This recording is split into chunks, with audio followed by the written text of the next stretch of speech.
For my wrongs, I have just begun. Ain't no mercy, ain't no mercy. Got that purple Lamborghini lurking. Ain't no mercy, ain't no mercy.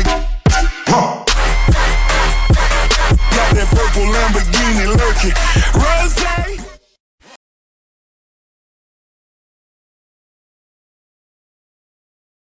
منتصف الملعب لمحمد عبد الرحمن، نقل الكرة باتجاه سالم لكن خذها اسلام في الطريق. اسلام يا سلام!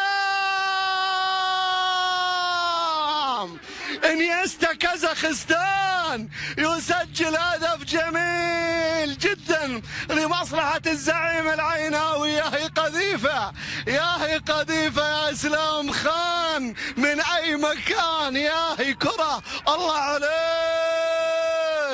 كرة لمصلحة العين بشكل جميل بشكل رائع. الله الله الله الله الله على قذيفة في المرمى تذهب لمصلحة الزعيم العيناوي اسلام خان ولد كازاخستان.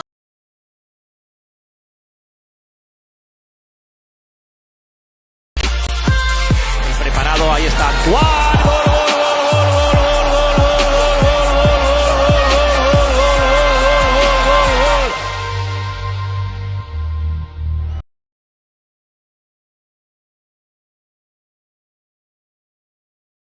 Vamos 2-0. Está bien. Bien, Leo Messi golpea contra. ¡Golazo de Leo Messi! ¡Contra el mundo! Leo Messi acaba de meter un gol estratosférico, descomunal, absolutamente maravilloso, una auténtica obra de arte en un partido plagado de minas. Leo Messi acaba de marcar un gol desde su casa, en la misma escuadra donde ponen el nido las golondrinas. Leo Messi acaba de marcar el tercero y esto es una especie.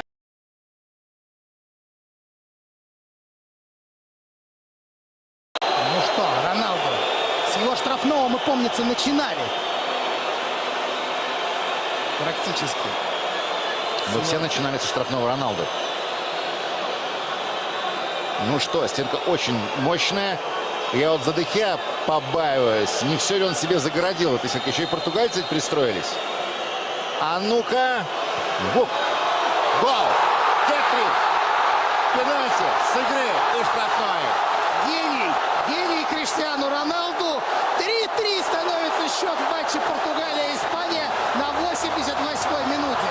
Сам заработал, сам уложил в девятку ворот Давида Дехеа. Можно говорить про стенку, но зачем? Зачем про